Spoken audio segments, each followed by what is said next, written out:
Okay, I missed a couple of things. I did keep the other video under 16 minutes, but I missed three things, so bear with me here. We got hundreds and hundreds of deer horns, four nice muley mounts, one nice giant elk mount, 6x8, and then a smaller elk mount, a couple of longhorns up there, a buffalo skull, and tons of elk Europeans and drops and sheds and that kind of stuff.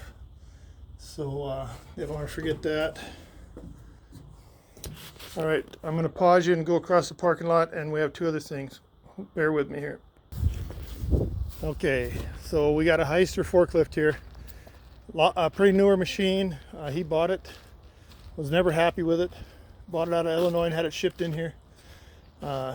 He says it'll start up with a battery and run, but it's got a particulate filter on it.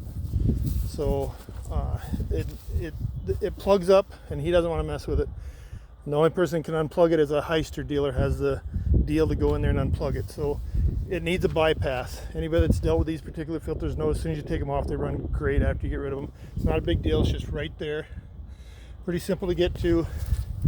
The problem is it's new enough that it's probably computerized, and you have to trick the computer into thinking the particular filter is still there. So you got to get somebody like Advanced Diesel or Mikey's Diesel. They both used to do those deletes. I don't know if they still do or not. That's not a thing anymore. So this is probably around 2000, between I don't know, in 2007 to 2020, something like that. I didn't ask him the year of it, but anyway, it's going to be for sale here. And if you want to hear it crank up, I'm sure he'll crank it up for you. And one other thing we got here is a set of trusses. I don't want to pause you again or probably shut this thing. I'm not very good on these computer deals. So we got a set of 21-foot trusses, and it has a 2-foot overhang on each side of the building. So if you're wanting to build a shop or something, they're not brand new, but they've never been used.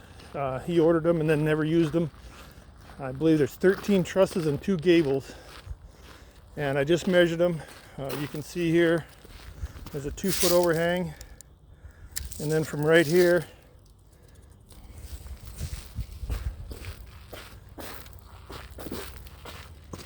to right here is 21 foot, and then there's 2-foot overhang. So he only wants $600 for them, and they're faded from sitting outside.